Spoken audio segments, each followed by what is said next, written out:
आज इलेक्ट्रोकेमिस्ट्री में हम लोग पढ़ेंगे measurement of electrode potential. Electrode potential को कैसे मेजर किया गया है।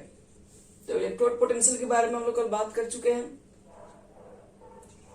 क्या बात कर चुके हैं कि अगर आप एक मान लो कि आपने एक इलेक्ट्रोलाइटिक सेल लिया हुआ है, उसके अंदर आपने क्या कर दिया है, इलेक्ट्रोलाइटिक सेल नहीं, मान लो एक कंटेनर है, उसके अंदर आपने ZnSO4 या फिर कॉपर सल्फेट जो भी है, आपने उसका एक सोल्यूशन भर दिया यहाँ पे है, और यहाँ पे इलेक्ट्रोड लिया हुआ है, और यहाँ मान लो ZnSO4 है। तो हमें तो पता था कि यहाँ पर कुछ ना कुछ पोटेंशियल डेवलप होता है। यहाँ से कुछ इलेक्ट्रॉन्स क्या होते हैं, यहाँ के Zn2+ आयन सोल्यूशन में चले जाते हैं, सोल्यूशन पर पॉजिटिव चार्ज और ये निगेटिव चार्ज, और यहाँ पर हो जाता है पोटेंशियल क्रिएट, उसको कहते हैं इलेक्ट्रोड पोटेंशियल।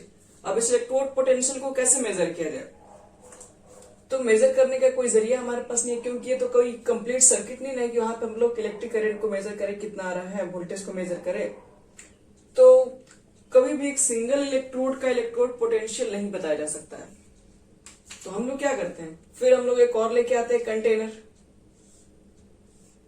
और इसके अंदर भर देते हैं कॉपर सल्फेट का सोल्यूशन, और इसके अंदर डाल देते हैं कॉपर के इलेक्ट्रोड, और फिर क्या करते हैं, इसको हम एक वायर के थ्रू कनेक्ट कर देते हैं, और यहाँ पे वोल्टमीटर लगा देते हैं, और इसका EMF निकाल देते हैं, जिससे पता चलता है कि EMF = E cathode - E anode होता है।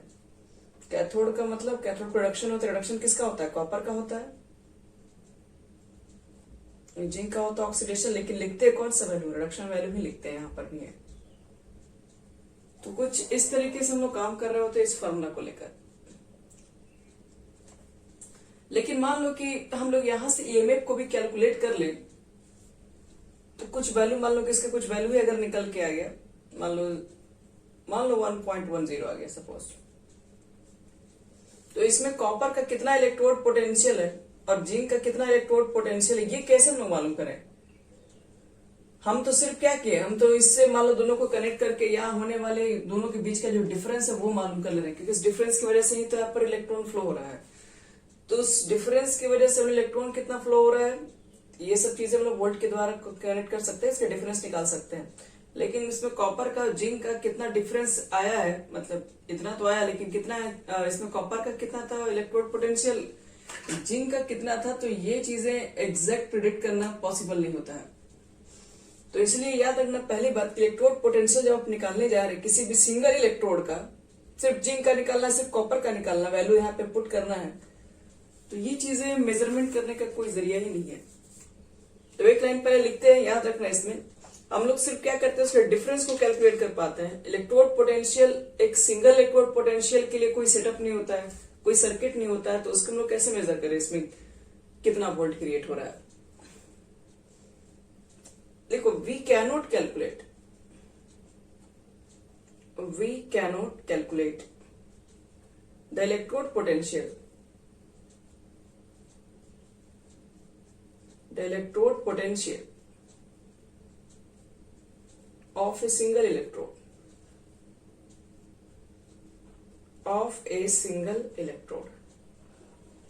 हम कभी भी इलेक्ट्रोड पोटेंशियल किसी भी सिंगल इलेक्ट्रोड के लिए कैलकुलेट नहीं कर सकते हैं। तो फिर क्या कर सकते हैं, full stop, we can only measure the potential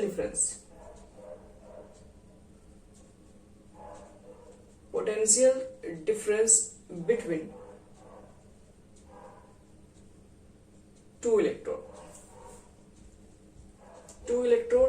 in a complete cell,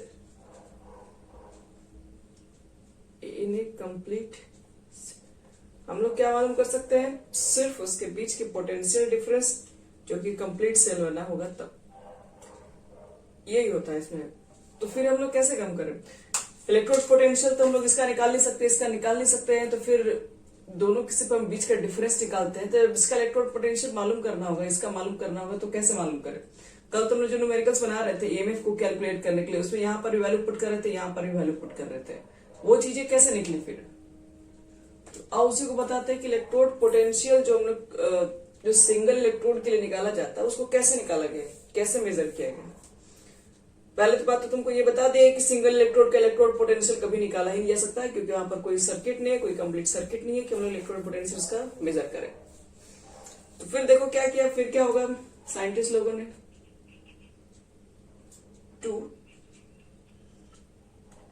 between two electrode in a complete cell,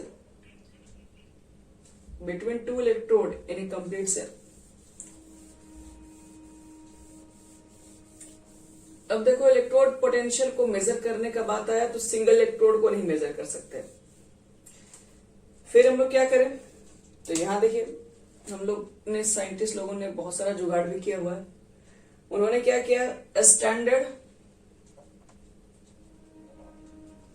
hydrogen electrode बनाया।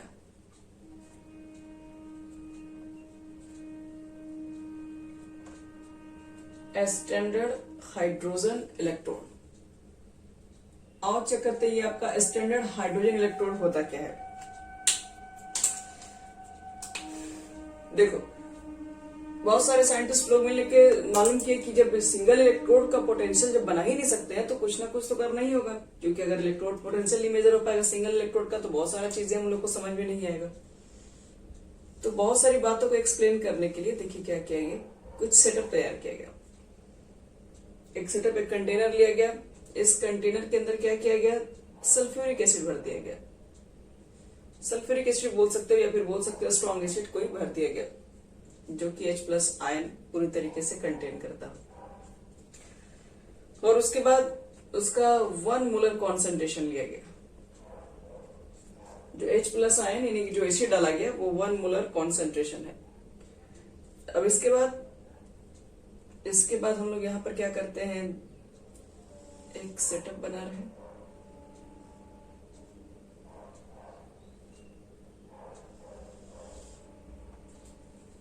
एक ऐसा एक मैकेनिज्म बनाते हैं इसके अंदर, और इसमें क्या करते हैं कि एक थ्रेड से, एक मेटालिक वायर से हम लोग यहाँ पर क्या करते हैं,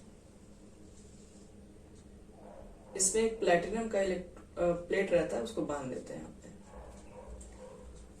और नीचे क्या करते हैं इसको लगा देते हैं। अब इसके बाद देखो क्या करेंगे आपसे हम लोग, अब यहां से हम लोग H2 गैस पास करते हैं 1 बार प्रेशर।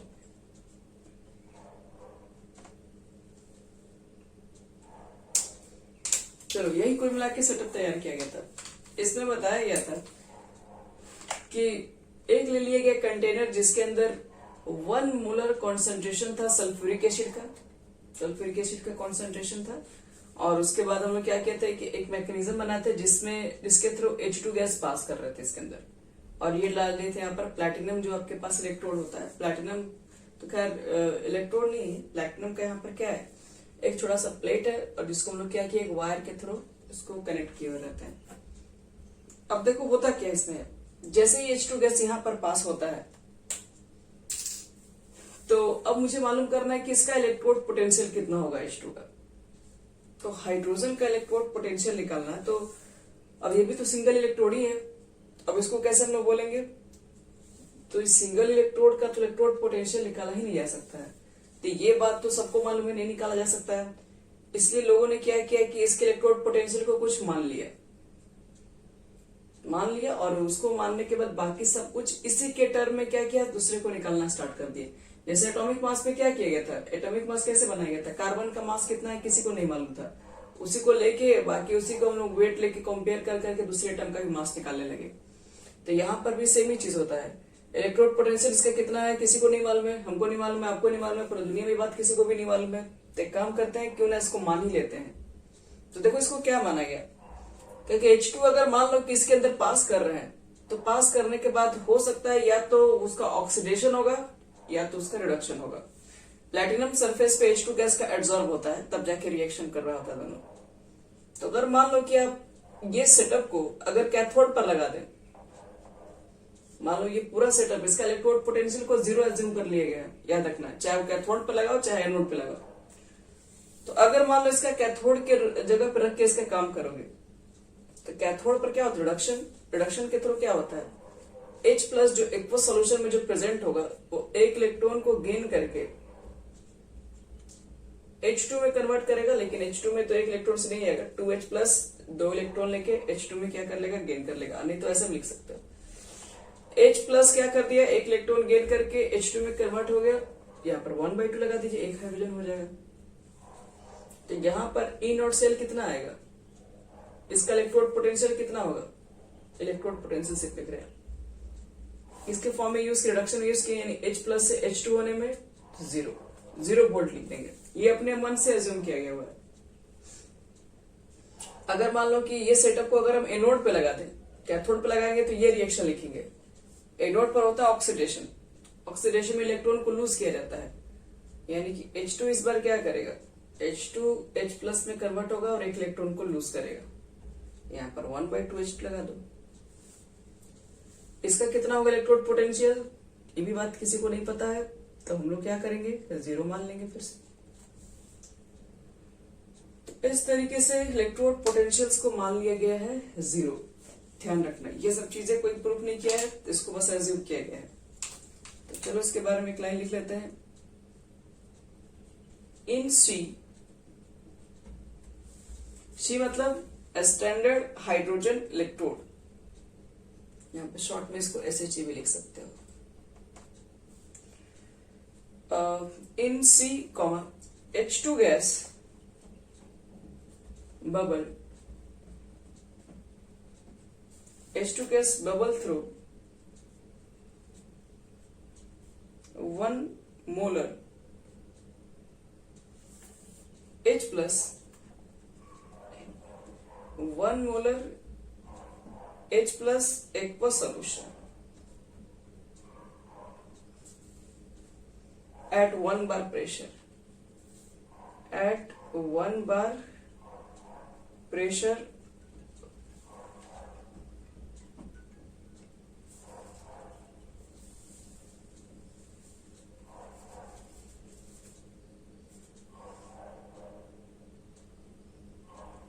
वन बार आपके पास प्रेशर है और over a platinum electrode,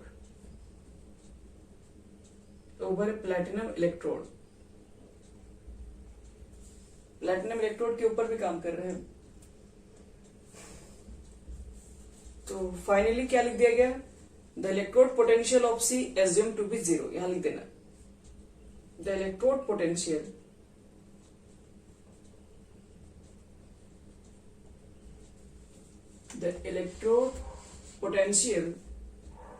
of C is assumed to be 0, is assumed to be 0 लिख देना।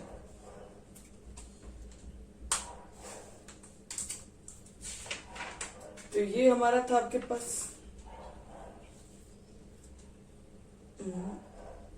फिर से पढ़ ले रहे हैं। In C H2 gas bubble through 1 molar H plus aqueous solution at 1 bar pressure over a platinum electrode, full stop. The electrode potential of C is assumed to be 0। इसका मतलब है कि एक सिंगल इलेक्ट्रोड का electrode potential तो निकाल ही नहीं सकते हैं, नहीं निकाल सकते हैं, तो हम क्या मान लिए, 0 मान लिए। 0 लेकिन कब मानेंगे, जब स्टैंडर्ड कंडीशन होगा। स्टैंडर्ड कंडीशन का मतलब क्या है, आपके पास कॉन्सेंट्रेशन 1 मोलर होना चाहिए, प्रेशर 1 बार होना चाहिए, टेम्परेचर 25 डिग्री सेल्सियस होना चाहिए। अगर इतनी सारी चीजें अगर आपके पास गिवन है, टेम्परेचर, प्रेशर, कॉन्सेंट्रेशन, तो उस कंडीशन में जो भी हाइड्रोजन का इलेक्ट्रोड पोटेंशियल रहा होगा उसको मान लिया गया है 0 मान लिया गया। अब देखो हाइड्रोजन के इलेक्ट्रोड पोटेंशियल को जब 0 मान लेंगे, तो अब मुझे अगर मान लो कि जिंक का इलेक्ट्रोड पोटेंशियल निकालना होगा, तो देखो कैसे निकालेंगे।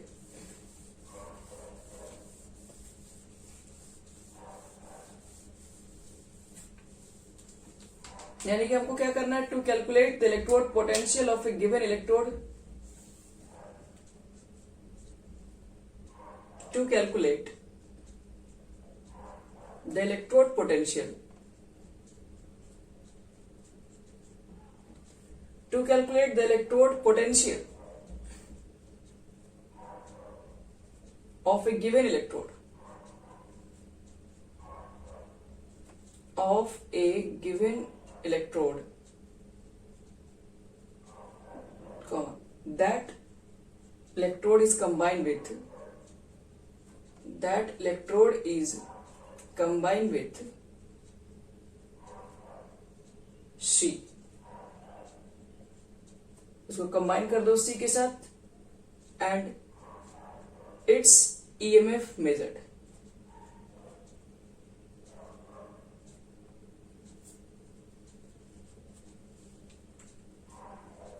यहां थोड़ा इसको समझो, इस बात को हम क्या बोलना चाह रहे हैं। यहां देखो, अगर मान लो कि आपको जिंक का इलेक्ट्रोड पोटेंशियल निकालना है, तो जिंक का इलेक्ट्रोड पोटेंशियल तो सिंगल अभी तक मालूम किए थे, हम नहीं निकाल सकते हैं। लेकिन अब देखो क्या होगा, यहां पर आप जिंक को ले लो, जिंक को ले लो एनोड के फॉर्म में। तो मान लो जिंक को यहां रख दिए, फिर से Zn4 रखेंगे हम यहाँ पे, और यहां पर इलेक्ट्रोड लगा दिए। यहां पर एक सेटअप बनाएंगे हम लोग उसी तरीके से, 1 मोलर क्या लेके चलेंगे, H+ आयन। फिर क्या बताया गया था इसके अंदर, 1 और H+ के बाद क्या लेके चलेंगे, इसके अंदर एक सेटअप तैयार करेंगे जिसमें हाइड्रोजन गैस पास करना है, और हाइड्रोजन गैस जो पास करेंगे वो 1 बार प्रेशर पर होना चाहिए और 25 डिग्री सेल्सियस टेम्परेचर होना चाहिए। और यहाँ पे एक प्लेटिनम का वही इलेक्ट्रोड होता है, तो हाइड्रोजन गैस पास करेंगे तो यहाँ पे एब्सॉर्ब होता है, फिर यहाँ पे रिएक्शन स्टार्ट होगा। तो सिंस आप इसको एनोड के फॉर्म में यूज कर रहे हैं, इसको कैथोड के फॉर्म में यूज कर रहे हैं, तो ईएमएफ सेल तो आप निकाल ही देंगे। EMF cell is equal to कितना होता है, ई कैथोड, यानी कि कैथोड पर आपके पास हाइड्रोजन है, रिडक्शन होगा H+ से H2, और ये आपके पास एनोड है। ईएमएफ को शॉर्ट में ई सेल ही लिखते रहे। Zn का भी लिखेंगे रिडक्शन, क्योंकि हम लोग लिखते रिडक्शन पोटेंशियल है, लेकिन यहाँ पे कैथोड लिखते हैं और यहाँ एनोड का वैल्यू लिखते हैं। अब देखो ई सेल क्या बता देगा, ई सेल दोनों के बीच का डिफरेंस कितना है वो तो निकाल सकते हैं हम लोग। मान लो ये दोनों के बीच का डिफरेंस कुछ है, मान लो कि 0.76 है, ये तो निकाल दिए हम लोग। हाइड्रोजन को बताया गया था, या तो आप कैथोड पर काम लगाओ या तो एथोड पे काम लगाओ, कोई फर्क नहीं पड़ता है, कैथोड करो चाहे एनोड पे काम करो, इसका दोनों की केस में वैल्यू 0 ही पुट करना है। इस तरीके से देखो कि Zn2+ Zn, इसको इधर भेजो तो वैल्यू निकल गया कि नहीं, -0.76 वोल्ट। तो इस तरीके से निकाला गया इलेक्ट्रोड पोटेंशियल को।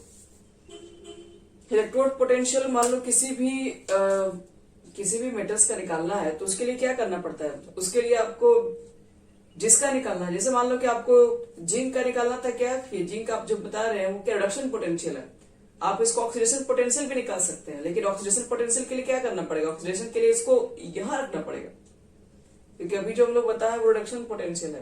कब, जब वो एनोड पे काम कर रहा होता। अगर हम इसको यहां रख दें और इसको यहां रख दें, तो यहां रखने के बाद क्या होगा, यही चीजें आएंगी सेम, लेकिन साइन चेंज हो जाएगा, क्योंकि ये पहले लिखोगे ये बाद में लिखोगे तो साइन तो चेंज होगा ही होगा। तो इसलिए बताया जाता है कि कोई भी अगर एक मेटल्स लोगे, ठीक है, एक मेटल का जो इलेक्ट्रोड पोटेंशियल होता है, जो ऑक्सीडेशन वाला वैल्यू होता है, वही सेम रिडक्शन वाला वैल्यू भी होता है, बस क्या रहता है, माइनस साइन के साथ बस रहेगा। अगर ये पॉजिटिव है तो इसी का अगर हमको लिखना होगा, रिडक्शन पोटेंशियल है, अब इसका हमको ऑक्सीडेशन पोटेंशियल अगर लिखना होगा, तो इसको क्या कर देंगे, यही चीजें आएंगी, बस प्लस के साथ आ जाएंगे।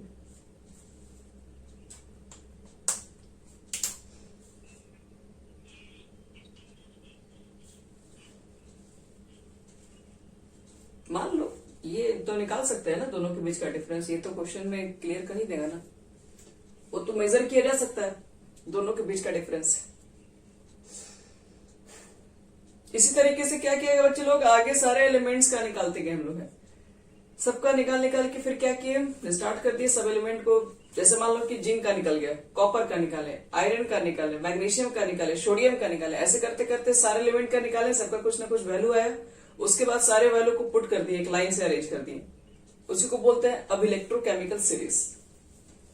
अब हेडिंग कर दो तुम लोग, इलेक्ट्रोकेमिकल सीरीज क्या होती है।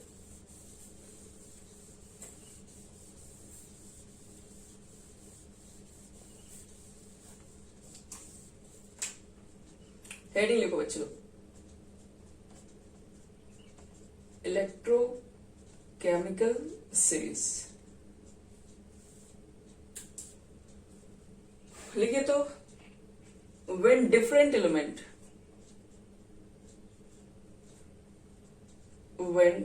different element are arranged when different elements are arranged in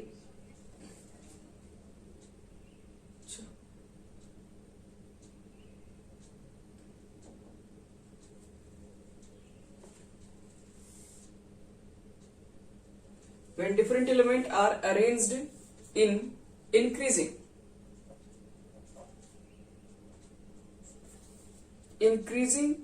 or decreasing.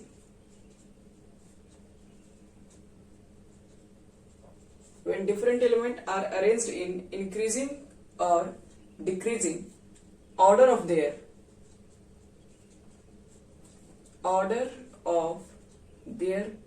standard reduction potential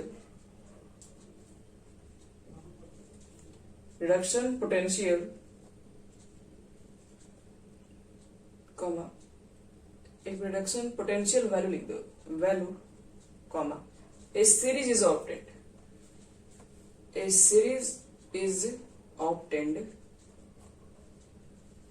is called, ये सीरीज को कहते हैं इलेक्ट्रोकेमिकल सीरीज।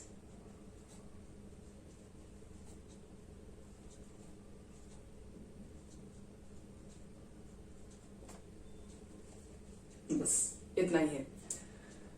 क्या आपके पास ये जो आपने क्या किया, आपको मालूम चल गया इलेक्ट्रोड पोटेंशियल को मेजर करने का तरीका। हाइड्रोजन के साथ सारा कनेक्ट करके निकाल देंगे, सबको निकालना स्टार्ट कर दिए। तो स्टार्ट करने के बाद उसका सबका वैल्यू आने लगा।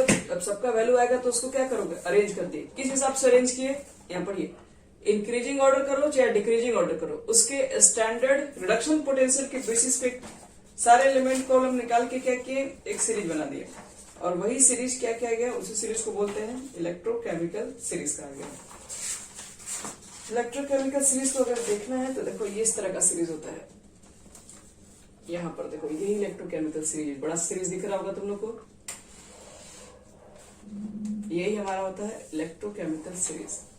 सबसे ऊपर तुम लोग फ्लोरीन को देख रहे होगे, यहाँ लिख भी दे रहे हैं कुछ एलिमेंट का नेम हम।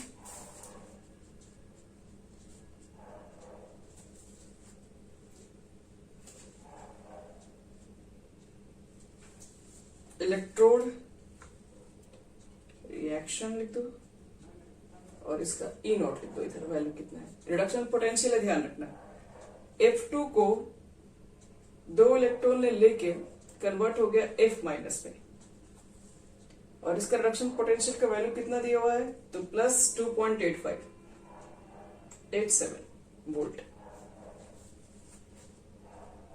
फिर आगे बढ़ोगे, अगला नंबर आता आपके पास है, ऐसे करते करते कोबाल्ट का है, H2O2 का है, MnO4 का है, क्लोरीन का है, ऐसे करते करते बहुत बड़ा सीरीज है। और सबसे लास्ट में है लिथियम, सबसे नीचे है। वो क्या करता है, एक इलेक्ट्रॉन को लेकर लिथियम प्लस क्या करता है, एक इलेक्ट्रॉन को लेकर लिथियम में कन्वर्ट होता है। और इसकी जो इलेक्ट्रोड पोटेंशियल की जो वैल्यू आती है वो कितनी होती है, वो -3.05 है। तो देखो एक की वैल्यू रिडक्शन पोटेंशियल, एक की वैल्यू पॉजिटिव, एक की वैल्यू बहुत ज्यादा हाई है, दूसरी की वैल्यू आप देख रहे हैं माइनस में बहुत ज्यादा कम है। तो क्या लग रहा है, जिसकी रिडक्शन पोटेंशियल की वैल्यू ज्यादा होती है वो सब्सटेंस की रिड्यूस होने की टेंडेंसी बहुत ज्यादा हाई होती है। अब इसको देख रहे हैं कि इसका रिडक्शन पोटेंशियल वैल्यू बहुत कम है, तो ये सब्सटेंस आसानी से रिडक्शन नहीं होगा, ये सब्सटेंस आसानी से ऑक्सीडेशन होना पसंद करेगा। खुद से देखो F क्या करता है, F के बाहर 7 इलेक्ट्रॉन होता है, वो एक इलेक्ट्रॉन आसानी से लेकर F- में कन्वर्ट होना चाहता है, ये तो सबको मालूम है, इसलिए इसका रिडक्शन पोटेंशियल हाई होता है। लेकिन लिथियम प्लस जो कि पहले से स्टेबल है, लिथियम के पास 2 इलेक्ट्रॉन है, लिथियम के पास जैसे 3 होता है, लिथियम प्लस के पास 2 इलेक्ट्रॉन हो गए, ये स्टेबल है। अब आप इसको इलेक्ट्रॉन दे रहे हैं तो इलेक्ट्रॉन लेना ही नहीं चाहेगा, लेकिन आपको जबरदस्ती देना है इसको इलेक्ट्रॉन है, तो देंगे तो ये लेना तो नहीं चाहता, लेकिन आपके लेने देने में तो यहाँ पर क्या करना पड़ता है, यहाँ पर एनर्जी बहुत ज्यादा हम ही लोग को देना पड़ जाता है, इसलिए यहाँ पर लेने की टेंडेंसी बहुत कम होती है, इसलिए यहाँ पर माइनस लिखा हुआ है। तो याद रखना फ्लोरीन क्या करता है, सबसे अच्छा रिड्यूस होने की टेंडेंसी रखता है, और जो सबसे अच्छा रिड्यूस होने की टेंडेंसी रखता है उसका यूज कहाँ करते हैं, ऑक्सीडाइजिंग एजेंट में। क्योंकि ऑक्सीडाइजिंग एजेंट किसे कहते हैं, दूसरे को ऑक्सीडाइज करता हो लेकिन खुद रिड्यूस करता हो। तो आपसे पूछा जाए इलेक्ट्रोकेमिकल सीरीज में सबसे अच्छा ऑक्सीडाइजिंग नेचर कौन रखता है, ऑक्सीडाइजिंग एजेंट कौन सा है, तो फ्लोरीन होता है। और इसका देख रहे हो कि रिडक्शन पावर बहुत कम है, तो इसका मतलब ये ऑक्सीडेशन होना चाहता है। तो जो भी ऑक्सीडेशन होना चाहता है उसको कहाँ यूज करते हैं? रिड्यूसिंग एजेंट में।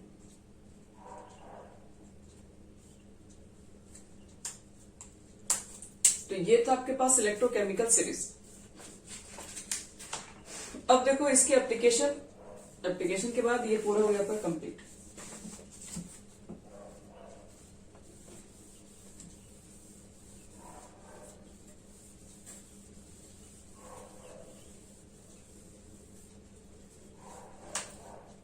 Liquid application of electrochemical series.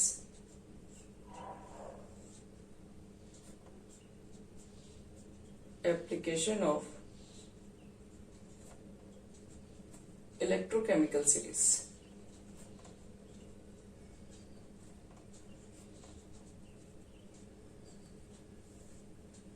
देखो इसके क्या क्या एप्लीकेशन है। पहला एप्लीकेशन इलेक्ट्रोकेमिकल सीरीज का पहला एप्लीकेशन है कि मुझे अगर मालूम करना है, मान लो बहुत सारा आपके पास एलिमेंट्स दिया हुआ है और आपको मालूम करना है कि कौन सा सब्सटेंस ऑक्सीडाइज होगा, कौन सा सब्सटेंस रिड्यूस होगा। जैसे आपसे कहा गया था, आपको ये सेटअप जब बनाया गया था तो हम बोले थे जिंक ऑक्सीडेशन हो रहा है, कॉपर प्रोडक्शन होता है। जिंक क्या करता है? इलेक्ट्रॉन को लूज करता है। लेकिन क्यों करता है ये चीजें हम लोग नहीं जानते थे। हम लोग बस जानते थे हाँ ये करता है, हो रहा है, बस एक्सपेरिमेंट में देखे थे। लेकिन आज चीजों को एक्सप्लेन कर सकते हैं, क्यों इसका ऑक्सीडेशन होता है, क्यों किसी रिडक्शन होता है, किस आधार पे? इलेक्ट्रोकेमिकल सीरीज के बेसिस पे। इलेक्ट्रोकेमिकल सीरीज में हम लोग जब इलेक्ट्रोड पोटेंशियल का वैल्यू चेक करेंगे तो जिसका वैल्यू क्या होगा? एसआरपी वैल्यू, मतलब रिडक्शन पोटेंशियल का वैल्यू अगर ज्यादा पॉजिटिव निकल के आएगा तो वो सब्सटेंस रिड्यूस होने की टेंडेंसी ज्यादा है, इसलिए उसका यूज ऑक्सीडाइजिंग एजेंट में करेंगे। यानी पहला यूज कहां करते हैं इसका? तो लिखिएगा टू कंपेयर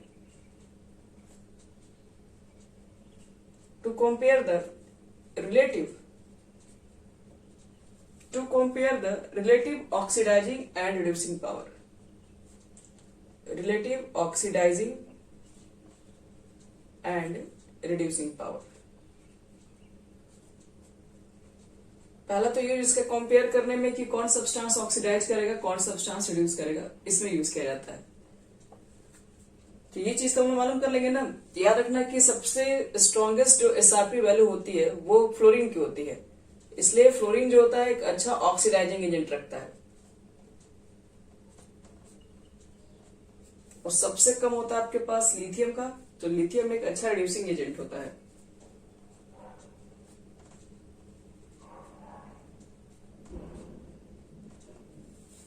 एसआरपी मोर लिख देना, एसआरपी लेस। चलो पहला यूज तो लोग देख लिया कहाँ इसका होता है। चेक करने के लिए कि सब्सटेंस ऑक्सीडाइज होगा या नहीं होगा, ये चीजें हम कहां से देख के बता सकते हैं? तो इसके एसआरपी वैल्यू को, यानी इलेक्ट्रोकेमिकल सीरीज में एसआरपी वैल्यू को देख के बता सकते हैं। दूसरी चीज, टू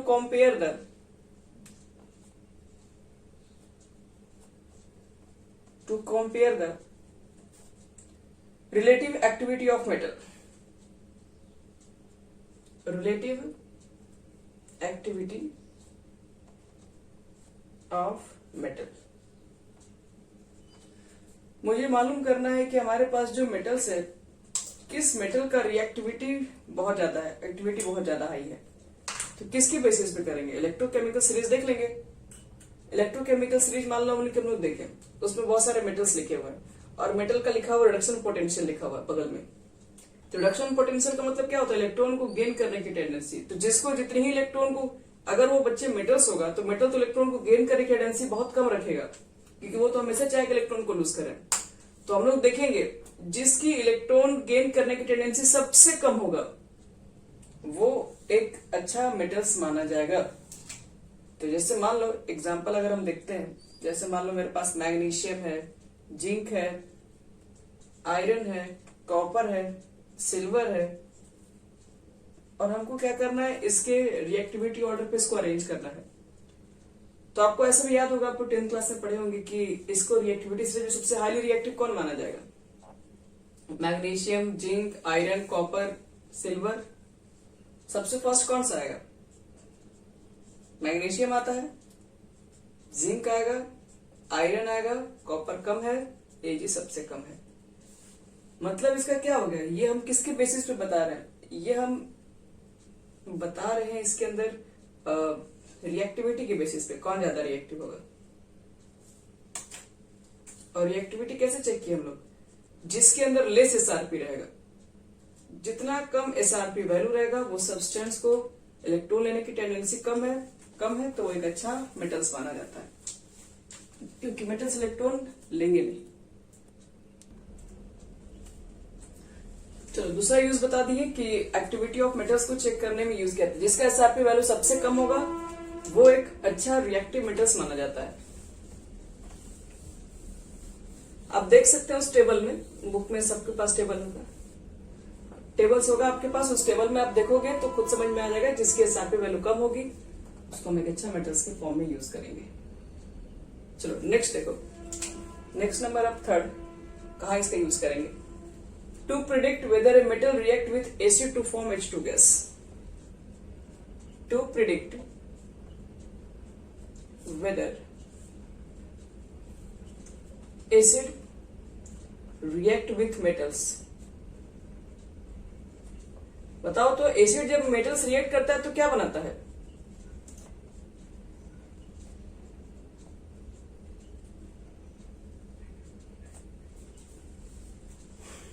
तो सॉल्ट और हाइड्रोजन गैस बनाता है। तो अगर हमको चेक करना है कि हाइड्रोजन गैसेस इवॉल्व होगा या नहीं, मेटल एसिड से रिएक्शन करेगा तो वहां H2 गैस निकलेगा या नहीं निकलेगा, इस बात का कौन मालूम करेंगे, तो इस बात का हम लोग इलेक्ट्रोकेमिकल सीरीज के बेसिस पर मालूम कर सकते हैं। कैसे निकालते हैं देखिए बता रहे, आप निकालेंगे ईएमएफ, ईएमएफ का मतलब हो गया ई सेल, आप ई सेल निकालेंगे। मान लो कि हम लोगों ने ई सेल निकाला, ई नोट सेल को कैलकुलेट किया, उसका वैल्यू आ गया पॉजिटिव। अगर ई सेल का वैल्यू पॉजिटिव आता है इसका मतलब कि रिएक्शन होगा, रिएक्शन प्रोसीड। अगर रिएक्शन होगा बच्चे लोग तो 100% श्योर रहना, रिएक्शन होगा तो फिर H2 गैस निकलेगा, क्योंकि जब रिएक्शन नहीं होगा तो H2 गैस कहां से निकलेगा। तो इस सेल की वैल्यू अगर पॉजिटिव आती है इसका मतलब है कि रिएक्शन पॉजिटिव होगा उसके अंदर। अब जब रिएक्शन होगा तो हाइड्रोजन गैसेस बनेगी। फिर लिखो, टू प्रिडिक्ट द स्पॉन्टेनिटी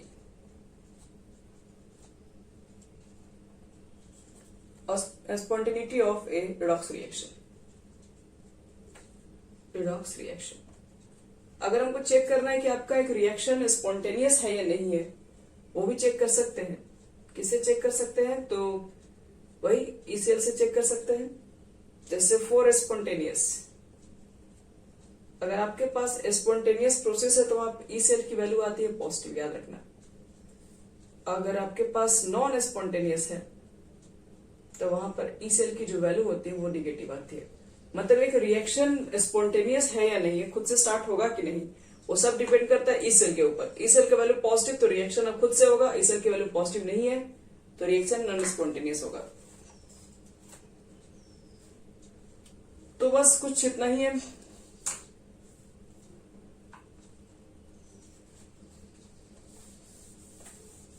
इसके एप्लीकेशंस मिटाने लास्ट एक और लिखते रहे। Predicting thermal stability.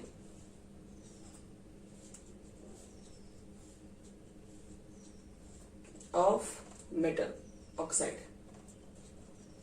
आपके पास कोई भी मेटल ऑक्साइड स्टेबल है या नहीं है, थर्मल स्टेबल का मतलब है कि उसको हीट देकर तोड़ सकते हैं या नहीं तोड़ सकते हैं, वो चीजें चेक करनी है।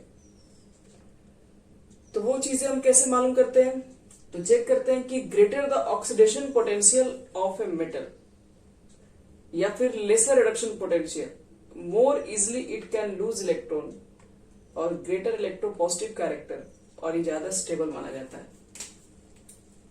यानी कि लिख सकते हो तुम लोग, यानी कि ग्रेटर रहेगा अगर the oxidation potential of a metal, किसी भी मेटल का ऑक्सीडेशन पोटेंशियल अगर ज्यादा है, या फिर लेसर, अगर ऑक्सीडेशन पोटेंशियल ज्यादा है तो रिडक्शन पोटेंशियल कम होगा, तो लेसर द रिडक्शन पोटेंशियल, क्या लिख सकते हैं, मोर इजिली।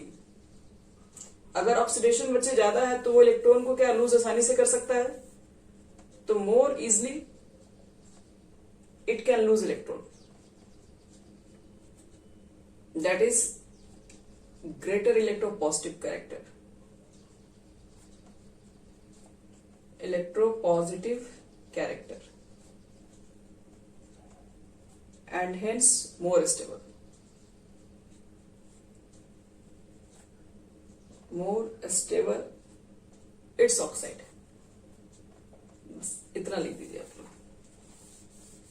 ये सारी चीजों का मतलब समझने के लिए, जैसे मान लो कि आपके पास एक बैरियम ऑक्साइड है, कैल्शियम ऑक्साइड है, सोडियम ऑक्साइड है, मैग्नीशियम ऑक्साइड है, एल्यूमिनियम ऑक्साइड है।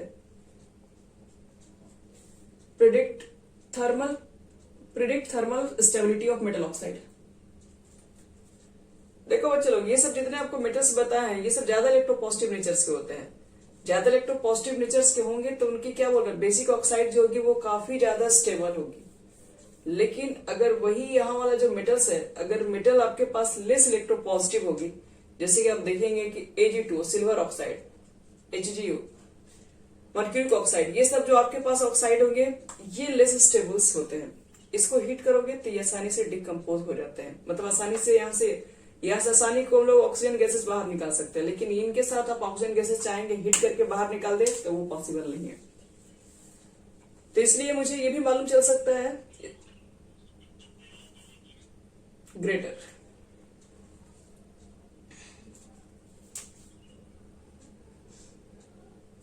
तो हो गया, सब नोट कर लिए।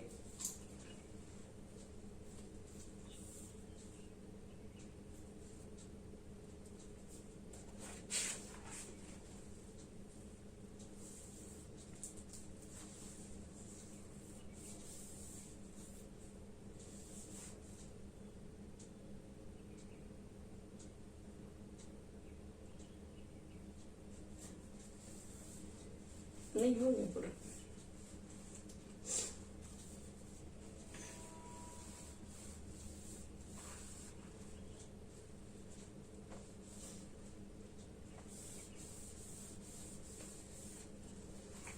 यहां देखो बच्चे लोग, इसमें ये जो तुम्हारे पास ऑक्साइड है इसको हीट करोगे तो ये हीट से डिकम्पोज नहीं होगा।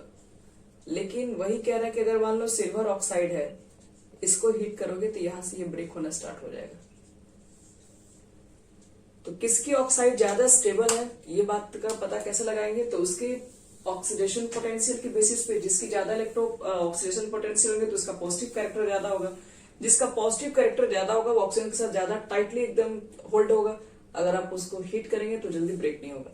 तो कौन सा ऑक्साइड स्टेबल है चेक करना। अगर है कौन सा ऑक्साइड स्टेबल का मतलब है, थर्मल स्टेबल का मतलब है कि हीट करने पर भी जो ना टूटे, तो वो उसी का स्टेबल होगा जिसका ऑक्सीडेशन पोटेंशियल ज्यादा हाई होगा।